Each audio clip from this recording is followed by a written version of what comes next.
मी textbook open करते. तर काल आपण जे स्पीड ऑफ वेव्ह बघितलेलं होतं. न्यूटनने काय इक्वेशन दिली आणि परत लप्लासने त्याला काय करेक्शन दिलं. तर ते बघितलेलं जे होतं त्याच्यावर आपण एखादा प्रश्न आज न्यूमेरिकल सॉल्व्ह करू आणि मग पुढच्या टॉपिकला सुरुवात करू आपण.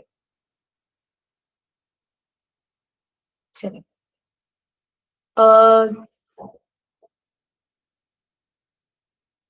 हा, सगळ्यांचे कॅमेरा जर मुलांना जर तुम्ही कॅमेरा चालू ठेवताय तर तुम्हाला काय करायचंय, कॅमेरा म्हणजे मोबाईल किंवा लॅपटॉप एका जागेला ठेवून त्याच्या समोर बसायचंय. हातामध्ये मोबाईल घेऊन वॉक करताना कॅमेरा ऑन करून काय होतं ना, चित्र हलत राहतं. मला पण त्याचा डिस्टर्बन्स होतो आणि तुम्हाला पण नीट दिसत नसेल. सो ती काय व्यवस्थित क्लास अटेंड करायची पद्धत नाहीये आपली. सो तुम्ही काय करायचंय, एका जागेला बसून घ्यायचं आणि मग शांतपणे जसं क्लासरूम मध्ये बसून क्लास अटेंड करतात तसं तुम्हाला क्लास अटेंड करायचं. आय थिंक काहीतरी ना इश्यू होतोय आज. माझा आवाज येतोय का तुम्हाला नीट? मी स्वतःच तर मला नाही, पॉजच होतोय माझा व्हिडिओ. येतोय. आवाज येतोय? ठीक आहे, थांबा मी काहीतरी करते. आय डोंट नो, माझा स्वतःचाच व्हिडिओ मला पॉज झालेला दिसतोय.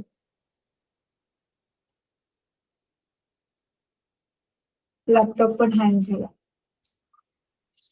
बरे हा आपोआप ठीक होतो काही सेकंड्स मध्ये. काल आपण बघितलेलं होतं की न्यूटनने जो साऊंडचा फॉर्म्युला दिला त्याने असं गृहीत धरलं की आयसोथर्मल प्रोसेस आहे साऊंड ज्यावेळी ट्रान्सफर होतो एका जागेवरून दुसऱ्या जागेवर, आणि त्याच्यामुळे जी किंमत काढली ती आजच्या किमतीपेक्षा ती खूप कमी होती. आणि मग लप्लासने सांगितलं की नाही, ती आयसोथर्मल प्रोसेस नाहीये, इट इज ॲडियाबॅटिक प्रोसेस. आता ही जी मी नावं घेते तुम्ही कालचा क्लास अटेंड केला असेल तर समजेल, नाही ते तुम्हाला वाटेल की मॅम काय बोलतात येते, हे आयसोथर्मल काय असतं, ॲडियाबॅटिक काय असतं. तर ते तुम्हाला आता स्वतःहून रिवाइज करावं लागेल तुमच्या पुस्तकामधून, जर तुमचा कालचा क्लास तुम्ही मिस केलाय तर. ठीक आहे, चला आता मी स्क्रीन शेअर करते.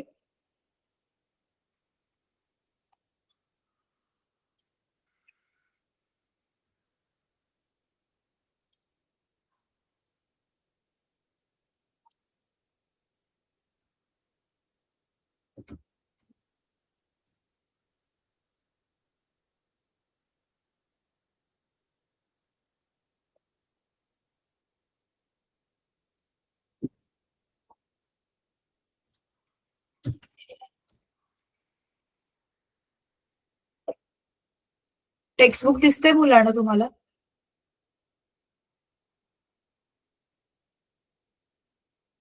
मी टेक्स्टबुक शेअर केले तुमच्या बरोबर, दिसतंय का? Yes ma'am. Okay, great.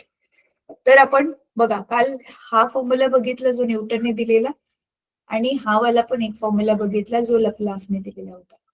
Right, आता त्याच्यावरून मी तुम्हाला गणित थोडस सॉल्व्ह करून बघूयात आपण. Factors affecting speed of sound ते बघणारच आहोत आपण. हे वालं गणित तर काल आपण डिस्कस केलेलं होतं. आता लप्लासने करेक्शन दिल्यानंतर ना हे वालं गणित आज आपण बघूयात. Consider a closed box of rigid walls so that the density of air inside it is constant. म्हणजे तो एकदम असं जाड भिंती असणारा एक बॉक्स आहे आणि त्याच्यामुळे जी हवा जी आहे ती आतबाहेर करू नाही शकत. त्याच्यामुळे त्या बॉक्सच्या आतमध्ये जी एवढी हवा आहे तेवढीच हवा कॉन्स्टंट आहे. On hitting the pressure of this enclosed air is increased from P0 to P. त्या बॉक्सला गरम केल्यावर जे प्रेशर होतं हवेचं आतमधलं ते प्रेशर चेंज झालं. ते P0 पासून P पर्यंत गेलं. म्हणजे ऑफकोर्स ते वाढणार. आधी काहीतरी होतं त्याला P0 नाव दिलं, नंतर वाढल्यावरती P नाव दिलं. It is now observe that sound travels 1.5 times faster than pressure at P0. म्हणजे काय, प्रेशर P केल्यावरती प्रेशर P असताना साऊंडचं जेवढं पण स्पीड होतं त्याच्या आता 1.5 टाइम्स ते जास्त वाढलं, 1.5 पट झालं. मग आता काय विचारायचंय, कॅल्क्युलेट P अपॉन P0. म्हणजे पहिल्याच प्रेशर डिवाइड म्हणजे आताचं नवीन प्रेशर डिवाइडेड बाय पहिल्याचं प्रेशर, दोघांचं रेशो किती येतोय तो विचारलेला. तर बघा तुम्हाला दिसते व्हीपी, प्रेशर वाढवल्यानंतरच साठीचा फॉर्म्युला लिहिला, सुरुवातीचं प्रेशर होतं तेव्हाचा फॉर्म्युला लिहिला. आता तुम्ही बघू शकता इथे दोन्ही पण ठिकाणी P0 घेतले दिसते, इथे पण P0 इथे पण P0 घेतलेलं. मग VP is equal to 1.5 VP0, कारण सेमच आहे ना, तर ह्याच्या ऐवजी हे VP आहे ते इथे ठेवलं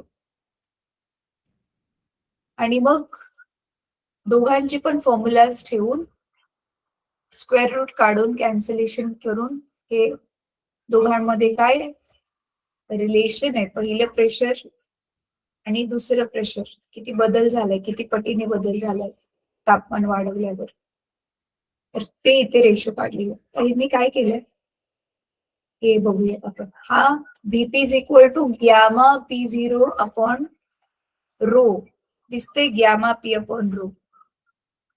हा सेम टू सेम फॉर्म्युला त्यांनी इथे यूज केलेला आहे, अगदी सेम फॉर्म्युला. ठीक आहे, चला पटकन आता मी इथे तुम्हाला करून दाखवते की काय केलेलं आहे. हे जस्ट मी पुस्तकातून एक्सप्लेन केलं, कोणाला कळलं नसेल आहे ना, कळलं का कोणाला काय काय एक्सप्लेन करत होती मी? मुलांना कळलं का?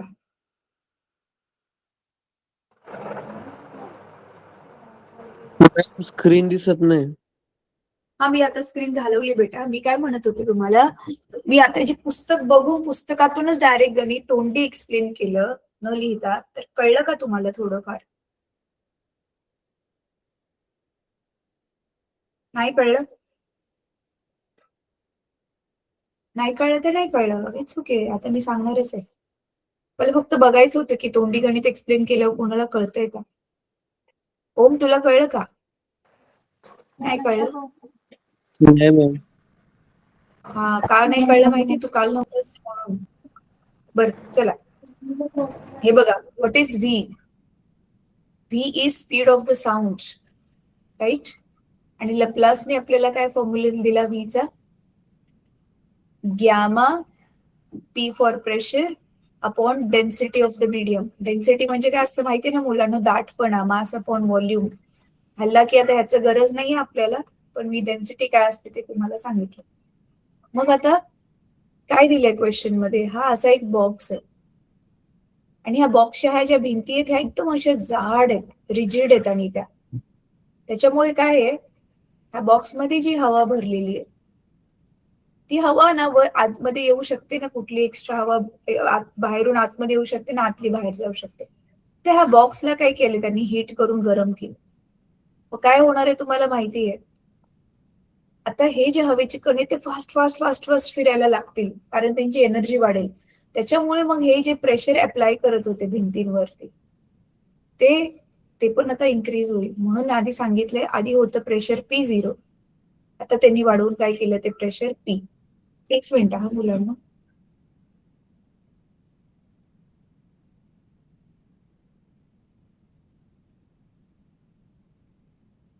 मला वाटतंय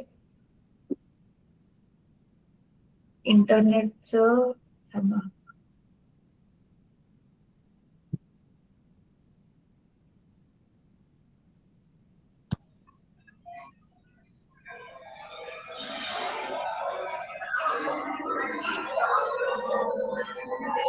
कोणाचं तरी जसपाल नावाने ज्यांनी जॉईन केले, कॅमेरा माईक चालू होता, आवाज येतोय बॅकग्राऊंड मधून, प्लीज माईकला बंद करा.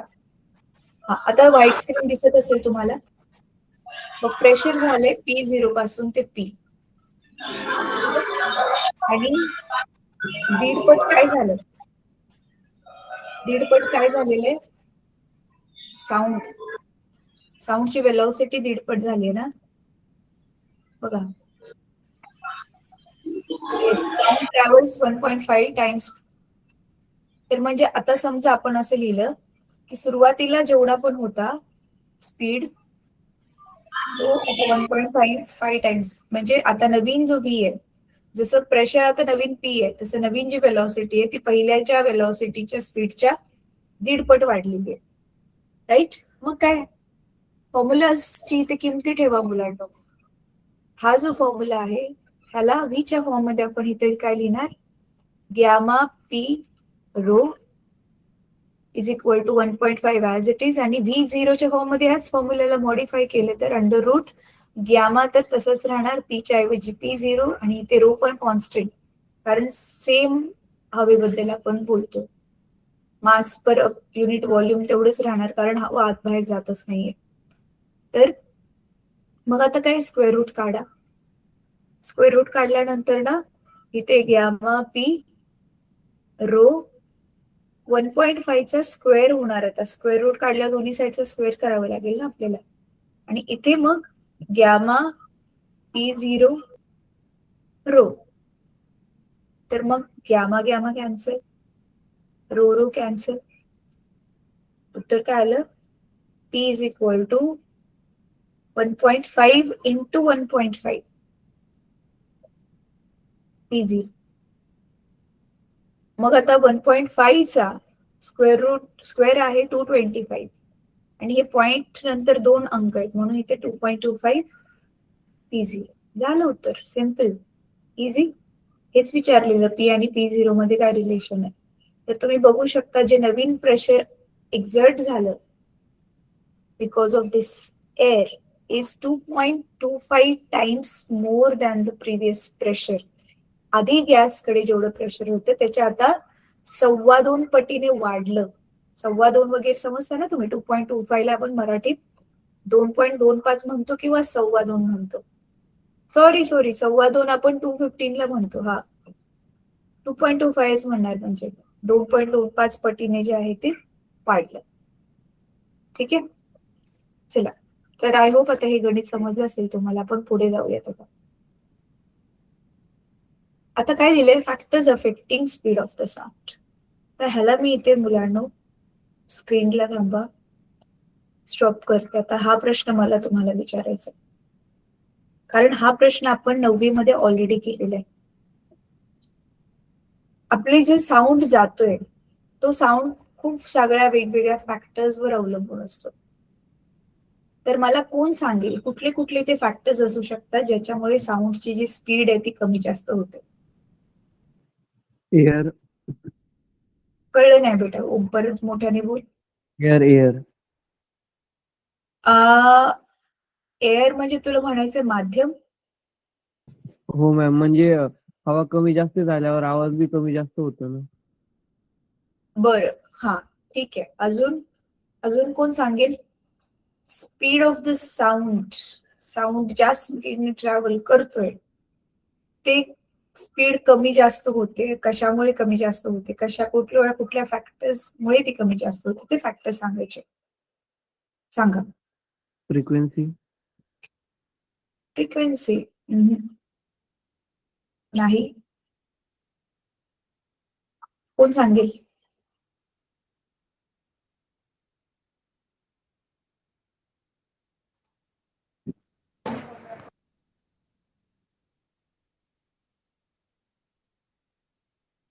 अरे 9वीला शिकलाय ना, आता पण तर आपण बघितलं, प्रेशर वाढवल्यावर गरम केल्यावर हीट केल्यावर काय होईल टेम्परेचरचं. टेम्परेचर वाढलं की स्पीड ऑफ द साऊंड पण वाढला. तुम्ही बघितलं ना, 1.5 टाइम्स तो जास्त झाला. तर अशा बऱ्याच गोष्टी ज्या कमी जास्त केल्यामुळे साऊंडचा स्पीड कमी जास्त होऊ शकतो. कुठकुठले ते फॅक्टर्स आहेत? एक तर मी सांगितलं तुम्हाला, टेम्परेचर म्हणू शकता, किंवा थर्मल एनर्जी किती आहे. जेवढी जास्त थर्मल एनर्जी किंवा जेवढं जास्त टेम्परेचर तेवढं काय होईल, जास्त फास्ट स्पीडने साऊंड ट्रॅव्हल करेल. अच्छा, आता अजून एक सांग, अजून कुठले फॅक्टर्स आहेत? काहीच कल्पना नाही, तुक्का तरी wall Maharaj. Walls wall wall walls, बरं ठीक आहे. ओके, म्हणजे जर अडथळाच आला मार्गामध्ये तर स्पीड कमी होणार, बरोबर. अजून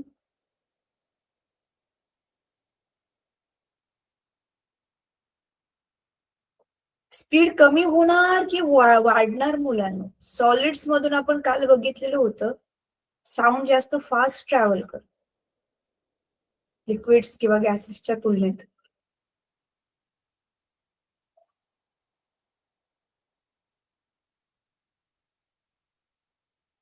चला डिस्कसच करूया, तुम्ही लोक खूप वेळ लावतोय.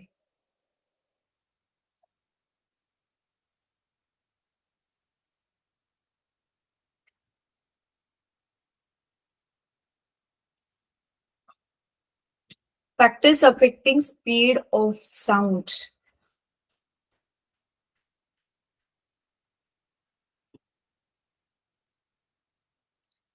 हवेमधून मोस्टली आपल्याला साऊंड जात असतो, त्याच्यामुळे हवेच्या खूप साऱ्या गोष्टींवर साऊंड डिपेंडेंट आहे.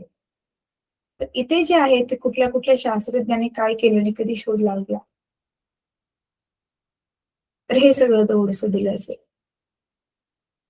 बघा. Specific heat of a gas at constant pressure is defined as quantity of heat required to raise the temperature of unit mass of a gas through 1 degree Kelvin when pressure remains constant. प्रेशरला काहीही न करता temperature काय केलेलं आहे, heat वाढवलेली आहे. So heat वाढवली म्हटल्यावर त्याचं तापमान पण वाढणारच.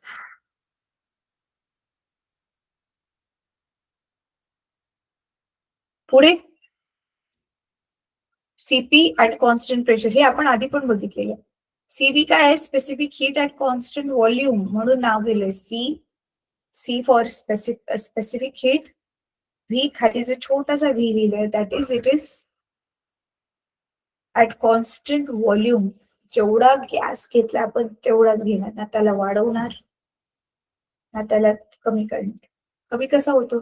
त्याला खूप प्रेशर मध्ये भरून भरून तो लिक्विड बनू शकतो. चला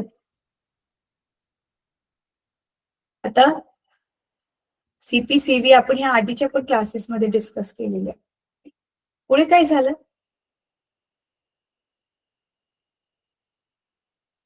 इथे आता हे जे तुम्हाला दिसतंय की आम्हा इकडे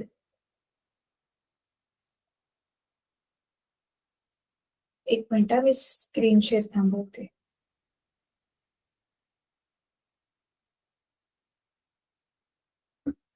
मला सांगा मुलांनो,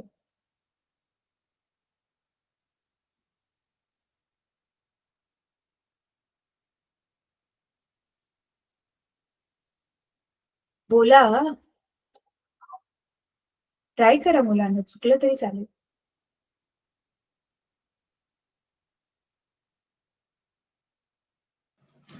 प्रश्न काय होता मग?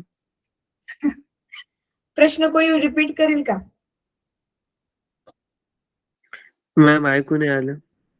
काही हरकत नाही. दुसरं कोणी प्रश्न रिपीट करेल का?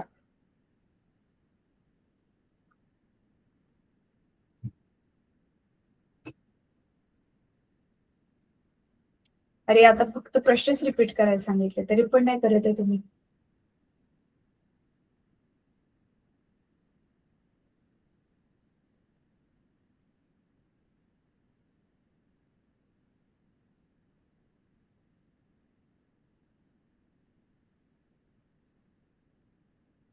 बघा परत एकदा मी सांगते तुम्हाला, आपले हे जे फॅक्टर्स आहेत ज्याच्यामुळे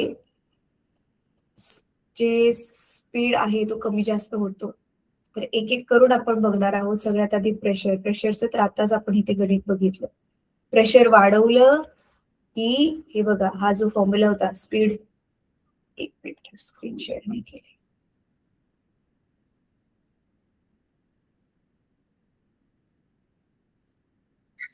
बघा, according to Laplace formula V is equal to under root gamma P upon rho. आता पी इथे काय आहे? प्रेशर आहे. तर आता कॉन्स्टंट टेम्परेचर असेल तर PV is equal to constant असतं अकॉर्डिंग टू बॉईल्स लॉ. आपण आधी बघितलेला. आणि कॅपिटल एम आणि गॅमा काय आहेत, कॉन्स्टंट आहेत, ते पण स्वतः एकदा आपण जेवढी हवा घेतली त्याचं जे मास आहे ते तेवढंच राहणार आहे ना, कॉन्स्टंट झाली मग त्यावेळीसाठी. आणि गॅमा तर आहेच कॉन्स्टंट ऑफ प्रपोर्शनॅलिटी. म्हणून आता काय दिले, therefore at constant temperature the change in pressure that has no effect on the velocity. This can be seen in another way. For gaseous molecule PV is equal to nRT into N. PBV is equal to nRT. So N being the number of moles. Moles किती आहेत त्या एका रेणूमध्ये, ते number of moles. तर मग हे ह्या equation वरून अजून एक नवीन इक्वेशन. तर एक तर प्रेशर वाढवल्यानंतर ना काय होतंय, टेम्परेचर वाढवल्यानंतर प्रेशर वाढते आणि प्रेशर वाढवल्यामुळे पण तापमानावर फरक पडतो. आता दुसरं, effect of temperature and speed of the sound. आता यू माइट बी थिंकिंग आपण ह्याचाच तर धडा शिकतोय, टेम्परेचरचे इफेक्ट्स वगैरे काय आहे, मग ते आपल्याला काय विचारतात तर जर त्यांनी केलेल्या व्यवस्थित शाळेमध्ये. तर एनी हाव बघूयात आपण नंतर त्याचं फाइंड आउट करू. तर इथे काय झालेलं आहे की दोन वेव्ज आहेत आणि दोघांची पण जे आहे ती स्पीड बऱ्यापैकी चांगली आहे. मग आता इथे टेम्परेचरचा बघा, suppose V0 and V are the speeds of the sound at temperature T0 T. ठीक आहे, पुढे let ρ0 ρ be the densities. आणि मग हे मगाशी आपण गणित सॉल्व्ह केलेलं होतं त्याच पद्धतीने ते सॉल्व्ह केले. फक्त काय केलेलं आहे,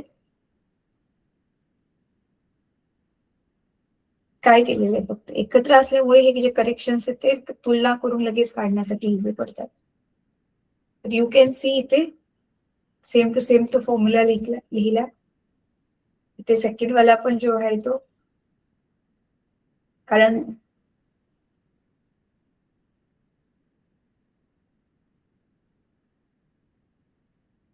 चला, effect of temperature on the speed of the sound. प्रेशरचं तर ऑलरेडी डिस्कस केलं, टेम्परेचरचं काय होतं ते पण आता इथे बघूया.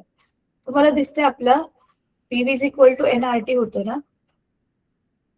तर आता व्हॉल्यूम जर आपण कॉन्स्टंट ठेवली असेल तर तिथे दिले बघा,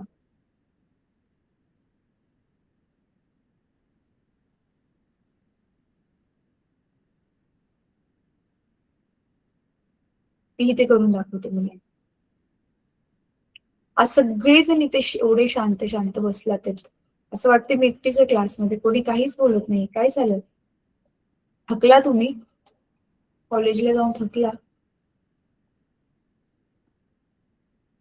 झालं हो नाही ह्याचं पण उत्तर नाही. नाही. बघा, हा आपल्या लॅप्लासचा फॉर्म्युला होता, V is equal to under root of gamma P आपण काय होतं मुलांनो, डेन्सिटी. येस. आता आपल्याकडे ऑलरेडी एक बॉयल्स लॉची इक्वेशन आहे, PV is equal to nRT, right. तर आता ही आपण इथे काय केलेलं, कॉन्स्टंट ठेवलेलं होतं. इथे मग टीच्या ऐवजी RT ची व्हॅल्यू ठेवण्यात आली. आणि आता ह्या केसमध्ये आपली डेन्सिटी पण कॉन्स्टंट आहे कारण एकाच गॅस बद्दल आपण बोललो. मग हे PV is equal to nRT लाच बघा इथे त्यांनी कसं सबस्टिट्यूट केलं. तर हे दिसते तुम्हाला,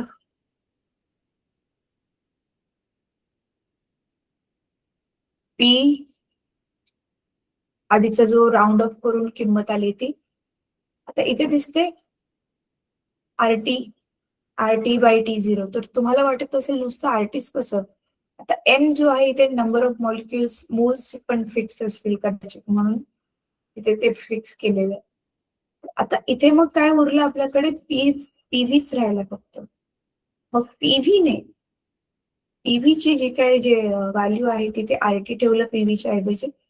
मग परत दोन इक्वेशनला एकमेकांशी वरती आणि खाली असं डिवाइड केलं.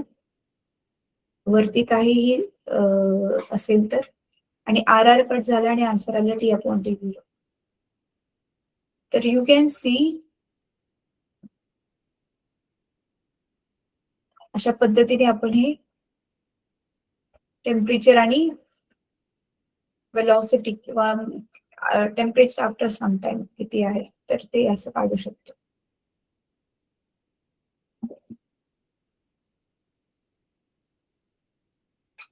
चला आता ह्याच्यावर आधारित आपण इथे जशी गणित आहेत गणित आपण जरा गोष्टी करूयात.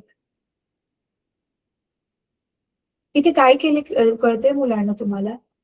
हे बघा, हे इथपर्यंत तर कळलंच असेल की V/V0 T/T0 आलं की म्हणजे टेम्परेचरवर speed of the sound definitely dependent आहे, अवलंबून आहे.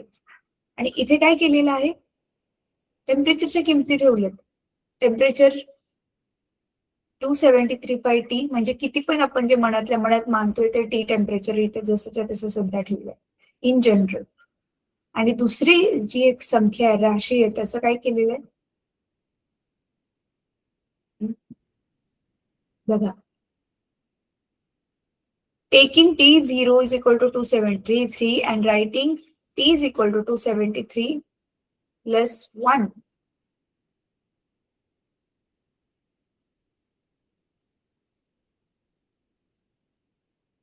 बघा,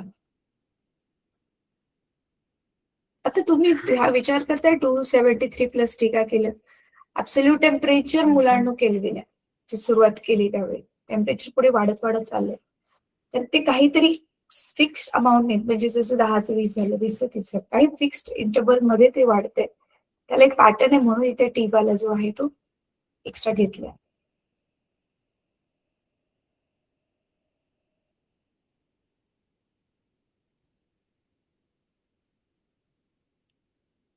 सो आता हे जे टेम्परेचर T/T0 होतं त्याचीच किंमत इथे ठेवली 273 प्लस T आणि खाली 273. डिनॉमिनेटर सेपरेट केल्यावर 273 इथे कॅन्सल आणि उरलेलं T/273 आता आलं. आणि मग आपण काय करतो, हे V0 ला एका बाजूला ठेवून दुसऱ्या बाजूला बाकी सगळं पाठवतो.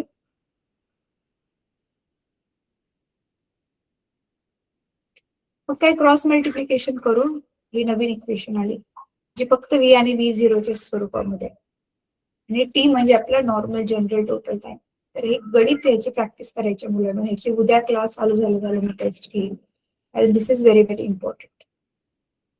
ठीक आहे. आता तिसरा फॅक्टर आहे ह्युमिडिटी. हवेमध्ये किती ह्युमिडिटी म्हणजे मॉइश्चर किती आहे, आणि त्या सगळ्यांमध्ये आपला स्वतःचा काही रूल आहे. Humidity, I want somebody to read this for me. कोणीतरी एक वाचून काढेल का?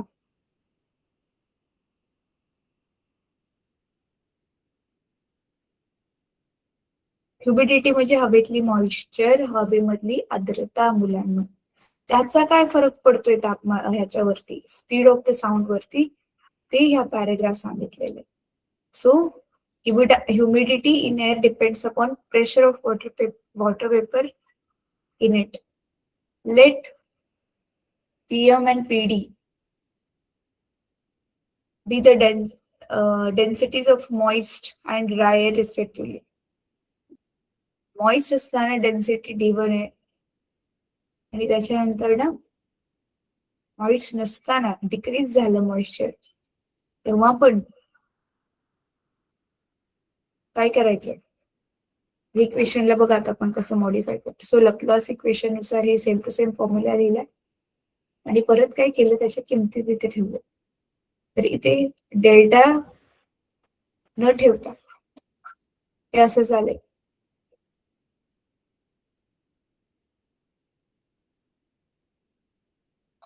आता काय केलं, बाकीच्या गोष्टी कट झाल्यामुळे आता फक्त राहिल्या आपल्या पीपी पण कॉन्स्टंट प्रेशरला कट झालं, राहिलं फक्त गॅमा पण सेम टू सेम आहे.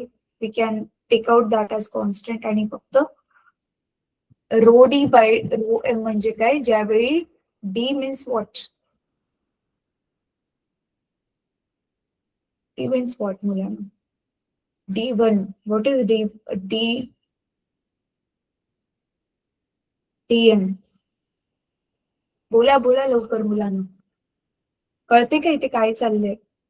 इथे गामा पी जसाच्या तसा ठेवला, रो एम पण जसाच्या तसा ठेवला, तर हे व्हीएम लिहिलं आणि हे व्हीडी लिहिलंय. व्हॉट इज व्हीएम आणि व्हीडी? मॉइस्ट एअर, आणि इथे आहे ड्राय एअर, डेन्स एअर पण म्हणू शकतो आपण ज्याला, जशी दाट हवा आहे तसे पण म्हणू शकतो आपण. आणि मग ह्या दोघांचा रेशो घेऊन गॅमा गॅमा पीपी कॅन्सल आणि हे उत्तर आलं P rho 4 by rho M. ते पण आपल्याला माहिती पाहिजे. चला, ह्युमिडिटीमुळे काय होतंय? मीडियम डेन्सिटी मध्ये रोडी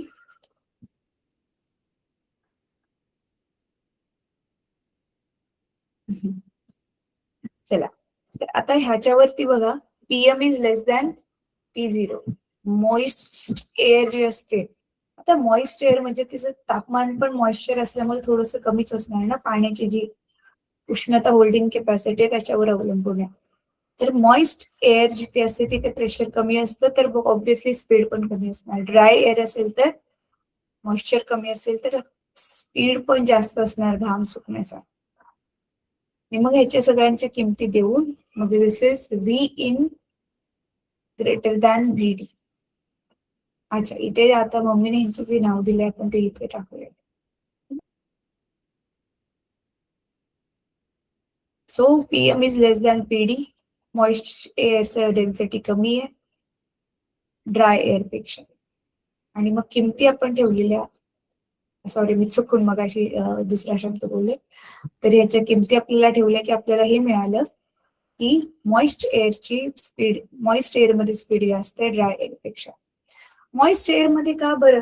मॉलिक्यूल जास्त जवळजवळ असतील ना रे मुलांना, आणि आपण ऑलरेडी 9वी मध्ये पण बघितलेलं, एअर मध्ये सगळ्यात कमी स्पीड आहे, त्याच्यापेक्षा लिक्विड्स मध्ये थोडीशी जास्त आहे, आणि गॅसेस मध्ये, सॉलिड्स मध्ये अजून पण त्याच्यापेक्षा जास्त आहे. तर हे 3 कशा फॅक्टर्स वरती speed of the sound depend आहे त्याच आपण बघितलं. पहिले आहे कशावरती डिपेंड आहे? प्रेशर वरती. प्रेशर वाढलं की स्पीड वाढतो. दुसरं कशावरती डिपेंड आहे? टेम्परेचर वरती. त्याच्यामध्ये पण आपण बघितलं, टेम्परेचर वाढलं की स्पीड वाढतो. तिसऱ्यामध्ये मात्र जे आहे ते उलट आहे. मॉइश्चर वाढलं की स्पीड वाढतो, मॉइश्चर कमी झालं की स्पीड कमी होतो. तर मॉइश्चर वाढवलं तर स्पीड वाढतं असं म्हणणं जास्त लक्षात राहील, सोपं पण आहे. पण ड्रायनेस म्हटलं की ते उलट करावं लागतं. ड्रायनेस वाढली की स्पीड कमी होईल, ते उलट उलट लक्षात ठेवणं डिफिकल्ट आहे. So remember it as moisture वाढलं की स्पीड वाढतो. अच्छा, आता इथे principle of superposition of waves हे काय असतं हे मी तुम्हाला थोडक्यात थांबा सांगता येते. मी स्टॉप शेअर करते. चला, आता ना मला बघू देत तुमच्यापैकी खरं किती लक्ष देऊन सगळेजण ऐकतात. हात वर करा. तुमच्यापैकी असं पाऊस होऊन गेल्यावर जे डबक्यामध्ये पाणी वगैरे साचतं, तर 2 दगड एकत्र टाकून बघितलेत काय होतं? कोणी कोणी करून बघितलेत? हात वर करा जरा.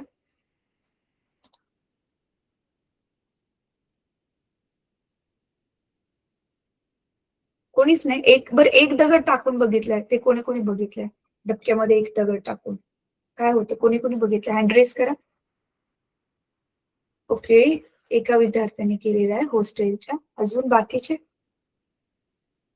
कोणीच नाही केलं? अरे हे तर आपण करतोच की पाऊस येऊन गेल्यावर केलं असेल. हँड रेस करा ना मग. बरं, चला, आता principle of superposition of waves म्हणजे काय बोला. आता तुम्ही अनम्यूट करून मला सांगायचं.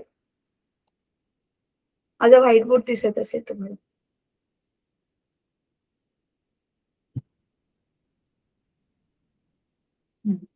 दिसतोय माझा व्हाईट बोर्ड? दिसतोय मॅम. आता समजा हे ना पाऊस होऊन गेलंय आणि हे पावसाचं पाणी एका डबक्यात साचलंय, आणि आपण काय केलं, इथे असा एक दगड टाकला. दगड टाकल्यावर काय होईल?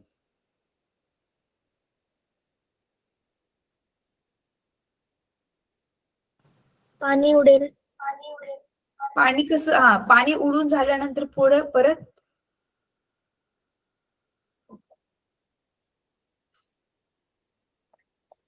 पाणी कसं उडेल? पाण्याच्या अशा तरंग म्हणतात की नाही मुलांनो? हे असं गोल गोल गोल गोल पाणी तरंगाच्या रूपात बाहेर लांब लांब लांब लांब जातं की नाही? हो की नाही? हो हो हो. असं एकाच वेळी आता 2 दगड टाकल्यावरती काय होईल मग? ह्या दोन्ही अशा ज्या तरंग आहेत ते एकमेकांमध्ये मिक्स होतील. हो. ह्यालाच सुपरपोजिशन म्हणतात. 2 लेयरी एकमेकांची आदळून नवीन काय तयार होते त्यालाच आपण म्हणतो सुपरपोजिशन. सुपरपोजिशन बघा, पोझिशन म्हणजे जागा, सुपरपोजिशन म्हणजे एकमेकांवर एकमेकांची जागा येऊन जाते, एकमेकांच्या वरती ते ओव्हरलॅप होतात, त्यालाच म्हणतात सुपरपोजिशन. तर इथे बघा, चला मी काही 10 सेकंड्स देते मुलांना, 10 सेकंड्स. पुस्तक सगळ्यांनी जर बरोबर, कोण कोण बरोबर घेऊन बसले पुस्तक?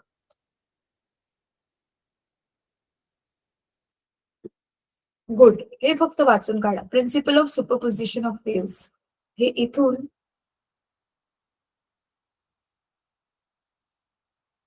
हे एवढं फक्त वाचा. चला 10 सेकंड्स आहे, कारण ते छोटसच आहे, पटकन वाचा.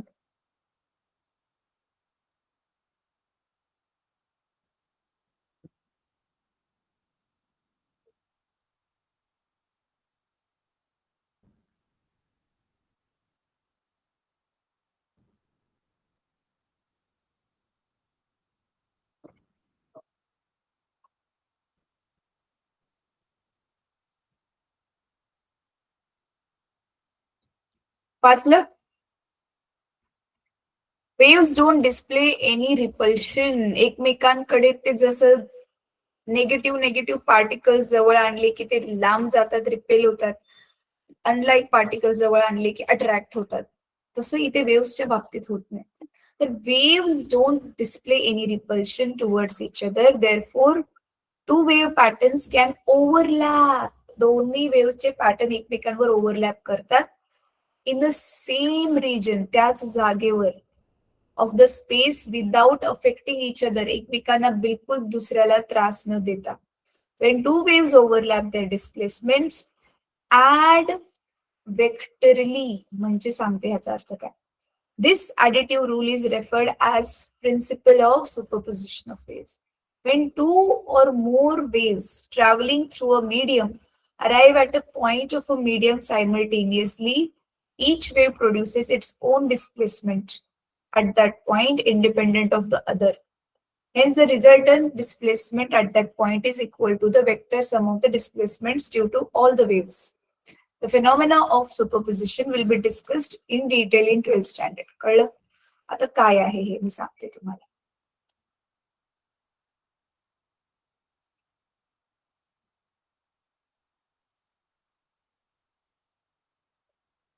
बघा, होतंय काय,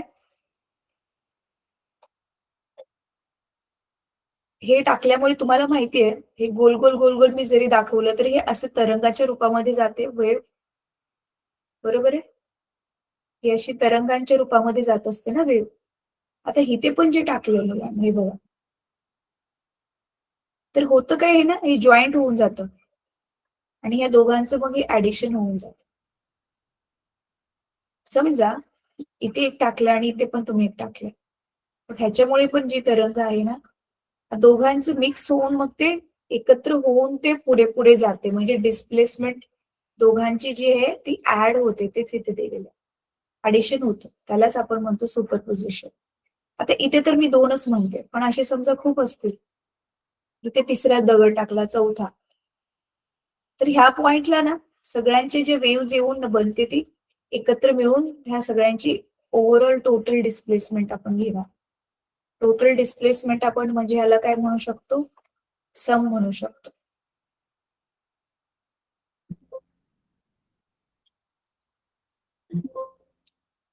काय झालं आता, तर आपण ह्याला काय म्हणू शकतो, दिस इज सम. सगळ्या वेव्स मुळे मिळून त्या पॉइंटला किती एनर्जी रिसीव्ह होते त्याच्यामुळे डिस्प्लेसमेंट किती वाढते त्याला आपण काय म्हणतो, सुपरपोजिशन. तर आता ह्याच्यामध्ये मग काय महत्वाचं आहे, हे थोडस फक्त वाचून काढा. ह्याच्यावर 1-2 मार्काचा प्रश्न आला तर येऊ शकतो.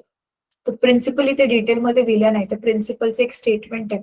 जसं न्यूटन्स लॉचं एक स्टेटमेंट होतं ना, every object in the universe attracts every other object, blah जे पुढे स्टेटमेंट होतं, तसं ह्याचं पण एक स्टेटमेंट आहे, म्हणजे वाक्य आहे प्रॉपर. तेही तो तुम्हाला दिलं नाही कारण ते 12वी मध्ये आहे. ठीक आहे. अच्छा, आता ना एको बद्दल थोडस सांगते तुम्हाला, आणि मग आपण हे केलंय आपण ऑलरेडी 9वी मध्ये, जस्ट आता थोडक्यात रिव्हिजन करणार आहोत. आणि जर तुम्हाला आठवत नसेल तर मी तुमच्या बरोबर आज एक 9वी मध्ये जस्ट मी आता रिसेंटली क्लास घेतलेला, त्याचा व्हिडिओ लिंक टाकते. एको म्हणजेच प्रतिध्वनी. कोण सांगेल मला एको काय असतं? लवकर लवकर मुलांना, 4च मिनिट आहेत आपल्याकडे. कोण सांगेल एको म्हणजे प्रतिध्वनी काय असतं?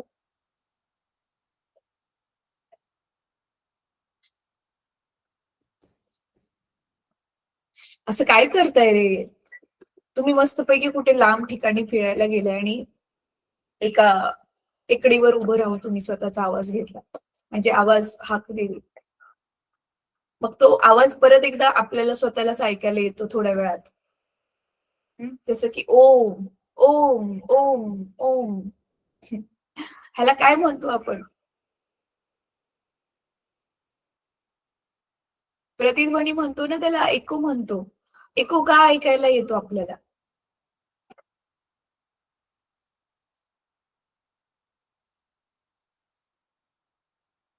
एको आपल्याला ऐकायला येतो कारण जसं प्रकाश मुलांना परावर्तित होतो म्हणजे रिफ्लेक्ट होतो, तसंच रिफ्लेक्ट काय होतो, साऊंड पण रिफ्लेक्ट होतो. म्हणजे काय बघा,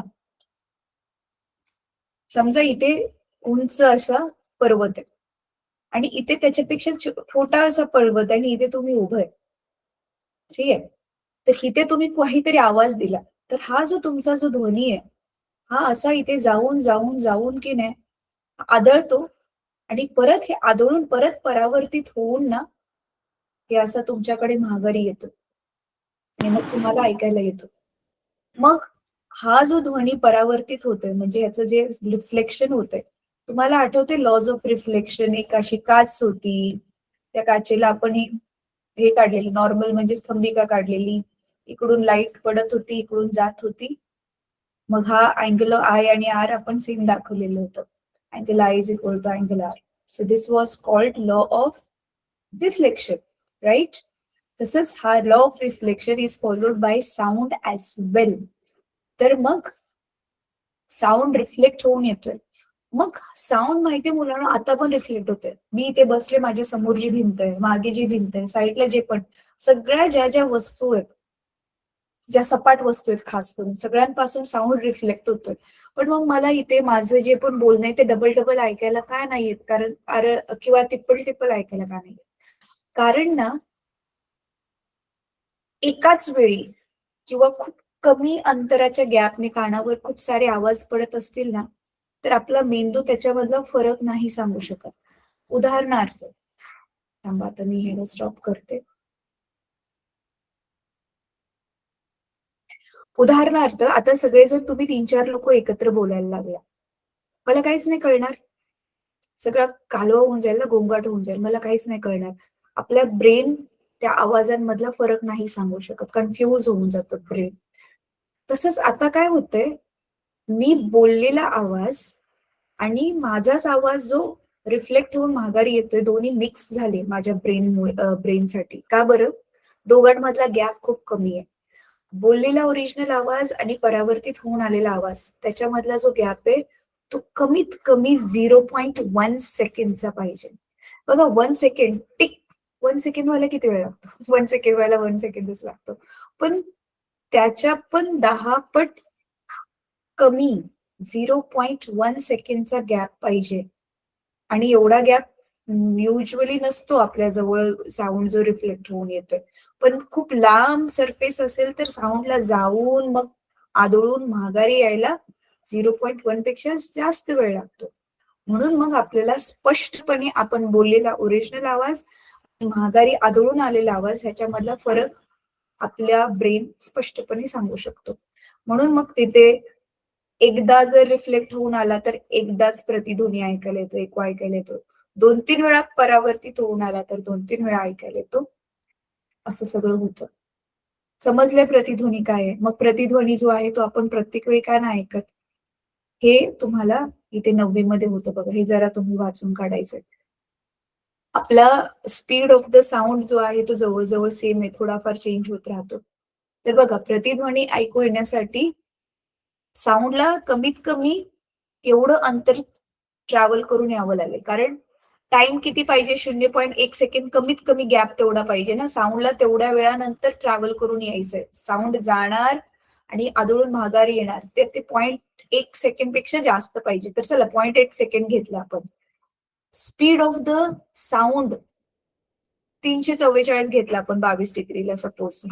हवेमधून साऊंडचे काय गती आहे ते घेतला. मग किती डिस्टन्स ट्रॅव्हल करायला पाहिजे? कमीत कमी साऊंडने जाऊन माघारी येणारं त्याचं डिस्टन्स पाहिजे 34.4. तरच आपल्याला तो एको प्रतिध्वनी ऐकायला येईल. कळलं? आणि मग हे पूर्ण डिस्टन्स आहे जाऊन माघारी येण्याचं. म्हणजे ऍक्च्युअल मध्ये तुमच्या समोर जो रिफ्लेक्टेड सरफेस आहे, म्हणजे जी पृष्ठभाग तो साऊंड आपल्याकडे परावर्तित करणार आहे, तो अर्ध्यावर ठेवावा लागेल ना. जाणं आणि माघारी येणं म्हणजे ह्या 34.4 ला 2 ने डिवाइड केलं, 34.4 ला 2 ने डिवाइड केलं, तर कमीत कमी जर आपल्याला एको ऐकायचं असेल तर 17 मीटर, 17.2 मीटर, 17 मीटर अंतरावरती ती सरफेस पाहिजे. म्हणजे 17 मीटर म्हणजे कळते ना मुलांना तुम्हाला? आपण बघा युनिफॉर्म वगैरे किंवा कापड घ्यायला गेलो होतो, तो स्टीलचा रॉड जेवढा लांब असतो ते कापड मोजायचा, तसं 17 वेळा. एवढं मोठा मग हॉल असेल तर तिथे पण आपल्याला एको ऐकायला येतो. तुमच्या आसपास लग्नाचा कुठेतरी समारंभ होतो किंवा शाळेमध्ये वगैरे असा हॉल आहे का जिथे तुम्हाला हा एको ऐकायला येतो? कारण तो हॉल खूप मोठा असतो, तर त्याच्यामुळे मग तिथे आपल्याला प्रतिध्वनी ऐकायला येण्याची शक्यता असते. आहे असं कुठे? कोणी ऐकले? बरं, किती जणांनी प्रतिध्वनी ऐकलाय? कुठले तरी अशा ठिकाणी तुम्ही गेलाय आणि तुमचाच आवाज तुम्हाला डबल डबल ऐकायला आलाय. किती जणांनी ऐकलाय? एको पॉइंट्स म्हणतात बघा ह्याला. ओके, चला काही जणांनी ऐकलेलं आहे. आज ते केलेलं तेच तुम्हाला त्याच्या मागचं फिजिक्स काय आहे ते आज समजलं. ठीक आहे. तर आता आजचा होमवर्क काय आहे मुलांनो? पटकन होमवर्क नोट करून घ्या, मग आपण आजचा क्लास संपूयात. ग्रुपमध्ये होमवर्कचा फोटो टाकायचा आहे. हा पटकन बघा होमवर्क काय आहे तो. टेक्स्टबुक दिसते आता तुम्हाला माझं? बघा, होमवर्क हा आहे, हे टाकायचे जसंच्या तसं सॉल्व्ह करून. आणि हे सगळं जे केलेलं ना ह्यांनी, कसं आलं ते, प्रेशरमुळे कसं स्पीड कमी जास्त होतोय, टेम्परेचरमुळे स्पीड कसा कमी जास्त होतोय, हे करून दाखवायचे. हे एक्झाम मध्ये डेफिनेटली हा क्वेश्चन येऊ शकतो. चला मी क्वेश्चनच सांगते, त्याचा आन्सर लिहून तुम्ही पाठवायचंय. एक्सप्लेन लिहा, क्वेश्चन लिहा. Explain the factors affecting the speed of the sound. Explain the factors affecting speed of the sound. याचं उत्तर लिहून ग्रुपमध्ये टाकायचं. बस एवढाच एक होमवर्क आहे. ठीक आहे. चला, तर आजचा क्लास आपण थांबूयात. आय नो की आज जे आपण फॅक्टर्स बघितले त्याची जी सूत्र कशी आली आहेत ते एकदा तुम्ही लिहून काढल्यावर अजून जास्त क्लिअर होईल. पण त्याच्यावरची गणितच मोस्टली येण्याची शक्यता आहे मुलांना. गणितच एक्झाम मध्ये सोडवायला येणार. ठीक आहे. चला, bye. Thank you so much. Bye तरी म्हणा. गुड नाईट म्हणा. Bye ma'am, good night. Good night.